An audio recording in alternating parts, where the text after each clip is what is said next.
देवराज सेव्यमान पावनाग्निपङ्कजं व्यालयज्ञसूत्रमेन्दुशेखरं कृपाकरं नारदादियोगिवृन्दवन्दितं दिगम्बरं काशिकापुराधिनाथ कालभैरवं भजे कालभैरवं भजे कालभैरवं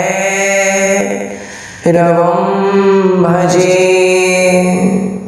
बोली उमापति महादेव की जय, बोली श्री भक्तवत्सल भगवान की जय, बोली श्री शिव महापुराण की जय। तो भक्तों, जिस प्रकार पूर्व सत्र में हमने भगवान श्री शिव के अवतारों के बारे में जाना, हमने पिप्पलाद अवतार और नंदी अवतार की कथा का विस्तार पूर्वक श्रवण किया। कल हमने शनिदेव के बारे में जाना, शनिदेव का हमारे जीवन में क्या महत्व है ये जाना। आज से हम दोबारा महादेव जी के सुंदर से चरित्रों में प्रवेश करेंगे, लेकिन उससे पहले यदि आपने हमारे चैनल को अभी तक सब्सक्राइब नहीं किया है तो प्लीज़ हमारे चैनल को सब्सक्राइब कर लें। तो आइए शुरू करते हैं।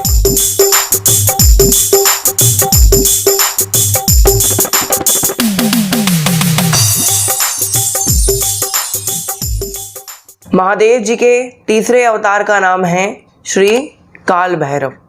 ये दिखने में अतिशय भयंकर हैं, पर अपने भक्तों की मनोवांछित फल को पूर्ति करने वाले हैं।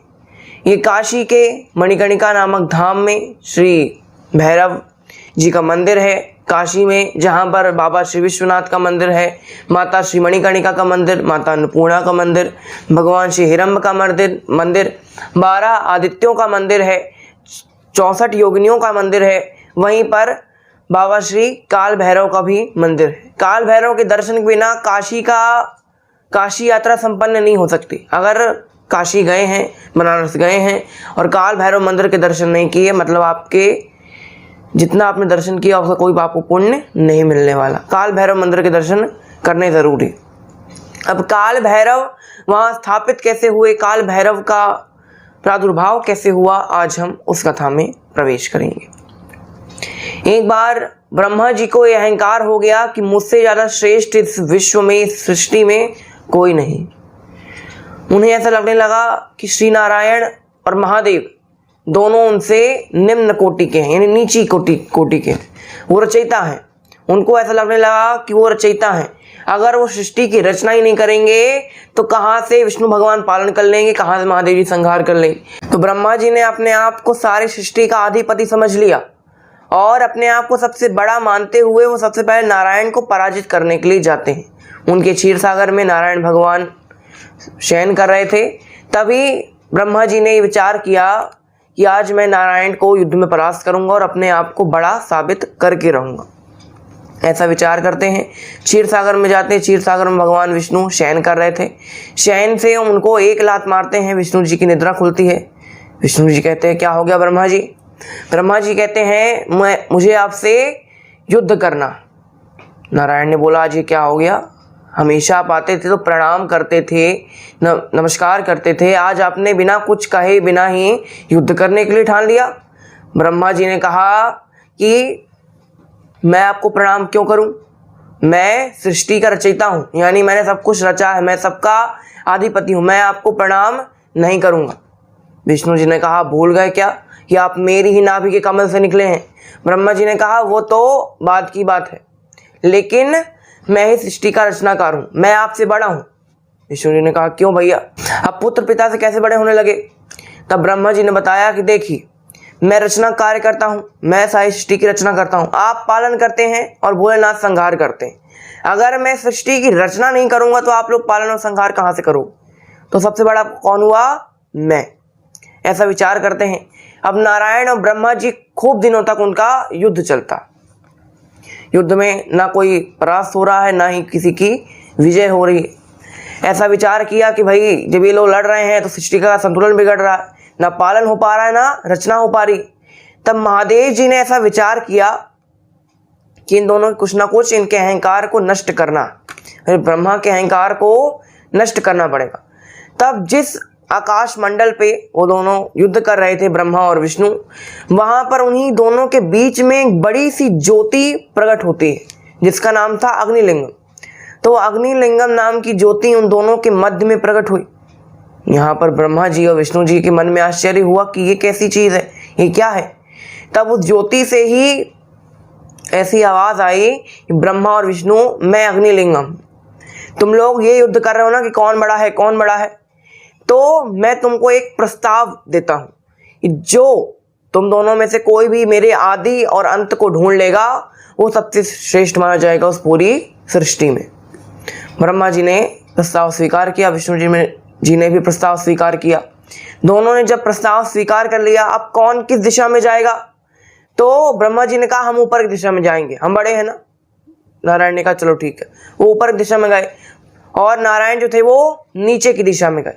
नारायण नीचे की दिशा में जाते हुए अतल वितल सुतल तलातल रसातल महातल पाताल तब पहुंच जाते हैं, लेकिन उस अग्निलिंगम का आदि अंत नहीं मिलता। तो नारायण अपनी हार मानकर समझ जाते हैं कि ये साक्षात सदाशिव हैं, तो ये सोचकर वो ऊपर वापस आ जाते हैं। अब यहाँ ब्रह्मा जी भी गए। ब्रह्मा जी ने पूरा भू भुव स्वः जनः मनः तप सत्यम पूरे ऊपर के लोगों को छान मारा, लेकिन अग्निलिंगम का कोई अंत नहीं मिला। तब ब्रह्मा जी को ऊपर से एक केतकी का फूल, पीला केतकी का फूल होता है, उस केतकी का फूल उनको ऊपर से आता हुआ दिखाई दिया। ब्रह्मा जी ने कहा ये क्या चीज है। उनके अंदर एक उपाय आया। क्या उपाय आया? ये उपाय उन्होंने सोचा कि इसको मैं गवाह बनाकर, झूठा गवाह बनाकर नारायण के पास ले जाऊंगा और कहूंगा कि मैंने उसका आदि अंत ढूंढ लिया इस अग्निलिंगम का, और इस अग्निलिंगम के आदि से ही मुझे ये पुष्प प्राप्त हुआ। ये विचार किया, पुष्प को रोका, पुष्प से कहा कहाँ जा रहे हो? केतकी पुष्प ने कहा मुझे पता नहीं कि मैं कहाँ जा रही हूँ, बस मैं ऊपर से नीचे गिर रही हूँ, ना मुझे पता है कि मैं कहाँ से आ रही हूँ ना कहाँ को जाऊंगी, मुझे कुछ भी ऐसा ज्ञात नहीं है। ब्रह्मा जी ने कहा तुम मेरा एक काम करोगी? केतकी ने कहा बताइए। तो उन्होंने कहा कि मैं चाहता हूं कि तुम मेरा एक बहुत महत्वपूर्ण कार्य है वो तुम करो। केतकी ने कहा कैसा कार्य? ब्रह्मा जी ने कहा कि नीचे नारायण है और नीचे नारायण है क्षीर सागर में, तो तुमको उनको बस जाकर ये कहना है, झूठ में ही ये कहना है, असत्य भी बोलना है कि मैंने इस अग्निलिंगम के आदि और अंत को ढूंढ लिया। केतकी फूल ने कहा मैं ऐसा दुर्व्यवहार, ऐसा असत्य वचन नहीं बोलूंगी। ब्रह्मा जी ने कहा तुमको बोलना ही पड़ेगा। केतकी ने कहा क्यों बोलूंगी? ब्रह्मा जी ने कहा कि मैं रचना कार्य करता हूं, अगले जन्म में किसको क्या बनाना है, किसको क्या नहीं बनाना है, वो सारा जो कारोबार है वो मेरे अंतर्गत आता है। अगर तुमको अच्छा जन्म चाहिए तो हमारी बात मानो, वरना तुमको कोई कीड़ा मकोड़ा बना देंगे, तुम फिरती रहना। केतकी के पुष्प डर जाती है, कहती ठीक है मैं आपके लिए सत्य बोल लूंगी। ऐसा विचार करके दोनों लोग नीचे आने लगते हैं। अब बीच मध्य में ब्रह्मा जी को कामधेनु माता मिलती हैं। कामधेनु से भी यही सब बातें करते हुए ब्रह्मा जी उनको भी अपने साथ मिलाते हुए नारायण के पास पहुंचते हैं। नारायण से कहते नारायण हमने इसके आदि अंत को ढूंढ लिया। अच्छा आदि अंत को कहाँ से ढूंढ लिया आपने? कहते हम ऊपर तक गए थे और ऊपर तक जाने से हमको उसके आदि का, उसके ऊपरी भाग का पता चल गया, और अगर आपको विश्वास ना हो तो हम ऊपर से ये दो गवाह साथ में लेकर आए, केतकी का फूल और कामधेनु, ये दोनों हमारे गवाह हैं। अब यहाँ जैसे ही ब्रह्मा जी ने असत्य बोला तो पहले तो भगवान शिव बड़े क्रोधित हुए, फिर उन्होंने थोड़ा सा अपने क्रोध को दबाया। वो अभी तो ब्रह्मा जी ने झूठ बोला, हो सकता है केतकी और कामधेनु होशियार निकले और झूठ ना बोले। अब यहाँ जो नारायण थे उन्होंने केतकी के पुष्प से पूछा कि केतकी तुम बताओ तुम ब्रह्मा जी को कहाँ प्राप्त हुई? केतकी ने कहा कि ब्रह्मा जी ने इस अग्निलिंगम के आदि अंत को ढूंढ लिया और मैं उसके ऊपरी भाग में उनको प्राप्त हुई। कामधेनु से भी कहा, कामधेनु ने भी असत्य बोल दिया। ये दोनों जैसे ही असत्य बोलते हैं वैसे ही उस अग्निलिंगम से साक्षात श्री महादेव काल भैरव के रूप में प्रकट हो जाते हैं। काल भैरव के रूप में प्रकट हुए। सबसे पहले तो केतकी के पुष्प को और कामधेनु को श्राप देते हैं। क्या श्राप देते हैं कि केतकी के पुष्प तुमने ब्रह्मा जी का एक गलत काम में साथ दिया है, तुम मुझे अतिशय प्रिय थे। क्यों प्रिय थे? क्योंकि पार्वती ने जब मेरी तपस्या की पति रूप में प्राप्त करने के लिए मुझे, तब उसने मुझे तुम्हें चढ़ाया था। तो तुम मुझे सबसे प्रिय थे, लेकिन आज से तुम मुझे बिल्कुल भी प्रिय नहीं रहोगे। आज से तुम मुझे बिल्कुल प्रिय नहीं रहोगे। ऐसा महादेव जी ने श्राप दिया। फिर कामधेनु को श्राप देते हैं, कामधेनु, मैंने तुमको जगत माता के रूप में प्रतिष्ठित किया था, लेकिन तुमने गलत का साथ दिया, इसलिए कलयुग में तुम्हारी जो दशा होगी वो और तुम्हारी बहनों की दशा यानी सभी गायों की दशा खराब हो जाएगी। ऐसा श्राप दिया कामधेनु, और केतकी के पुष्प तो श्राप से ग्रसित हुए और दुखी होकर चले गए।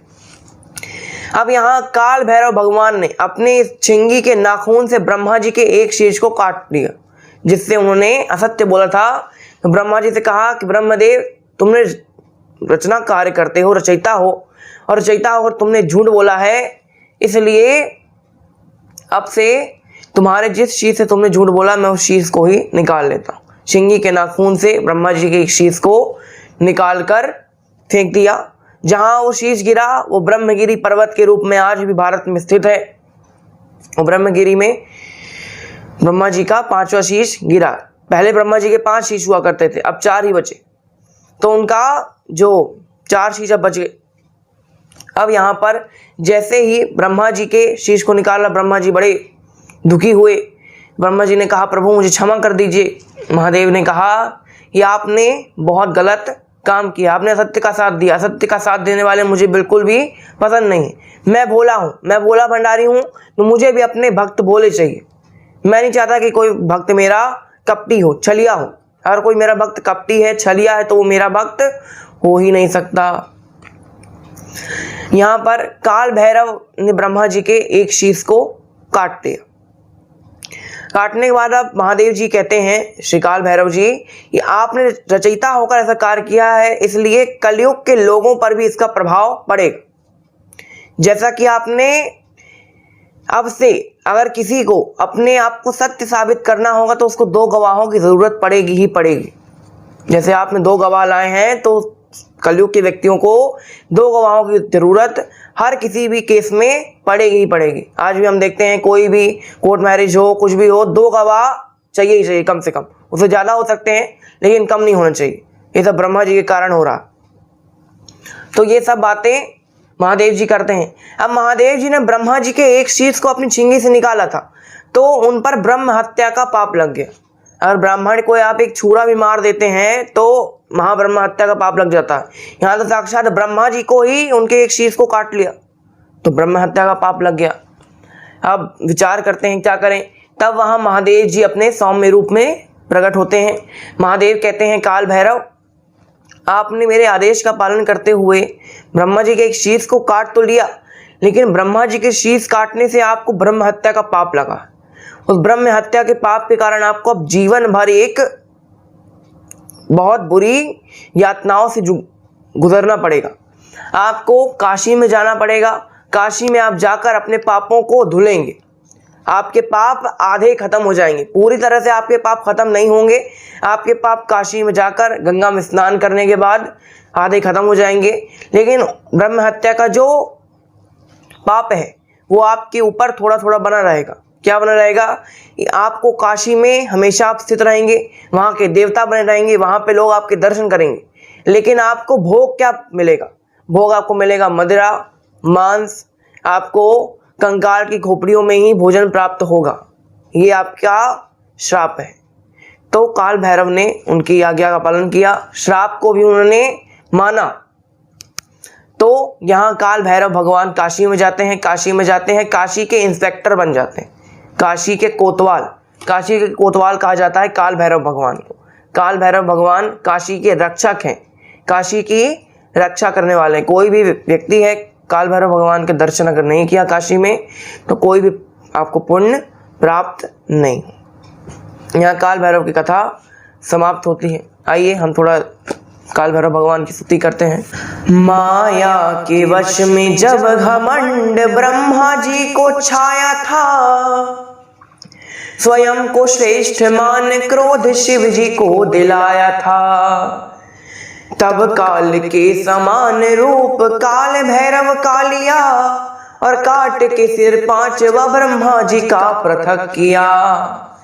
तब दोषी हुए ब्रह्म हत्या के लिए सिर काट के पहुँचे काशी मुक्त हुए ब्रह्म हत्या पाप से।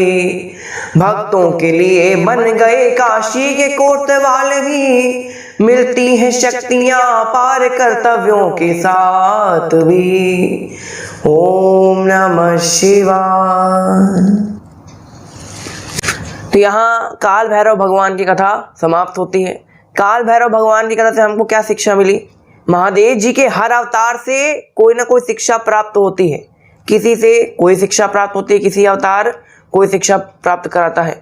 महादेव जी ने कोई भी अवतार बिना मतलब के नहीं लिए। उन्होंने कोई अगर अवतार लिए तो उनका कोई ना कोई उद्देश्य था, कोई ना कोई शिक्षा मनुष्य को देनी थी। काल भैरव अवतार की शिक्षा ये थी कि अगर आप किसी को दंड देते हैं, किसी ने अगर गलत किया है उसको आप दंड देते हैं, तो अगर आपने गलत किया है तो आपको भी उसका प्रायश्चित करना पड़ेगा। अगर आप दूसरों को दंड देने के लिए आगे आते हैं तो अगर आपने गलती की है तो आपको भी उसका पछतावा होना चाहिए, प्रायश्चित करना चाहिए, माफ़ी मांग लेनी चाहिए। ये काल भैरव भगवान के अवतार की सीख है जो महादेव ने सारे जगत को दी। लेकिन आजकल ये सब होता नहीं है। ज़्यादातर लोग सिर्फ बोलते हैं, सुने तो केवल कथा या भजन, बाकी तो बोले ही बोले। जब नारद जी, भागवत जी की उत्पत्ति की कथा आती है कि जब नारद जी वेदव्यास जी के पास आते हैं, उनको सब समझाने आते हैं कि आप भागवत की उत्पत्ति कीजिए, तब वेदव्यास जी पूछते हैं कि भागवत की उत्पत्ति क्यों करूं? ये सब मैंने वेद बनाए हैं तो उससे क्या काम नहीं चलेगा? तब नारद जी ने कहा था कि कलयुग में आपके वेद ज्ञान देते हैं और ज्ञान की बातें सुनने वाला कोई इस दुनिया में है ही नहीं। ज्ञान की बातें सुनने वाले होंगे ही नहीं कलयुग में। अगर सुनने वाले होंगे तो केवल भक्ति। इसलिए आप भगवान श्री कृष्ण की भक्ति उत्पन्न कराने वाली कथाओं को, चरित्रों को लिखिए, जिससे लोगों के मन में भक्ति उत्पन्न हो, सरल तरीके से वो भगवान को प्राप्त कर ले। तो कलयुग में मनुष्यों को केवल बोलना ही बोलना, सुनते कम है।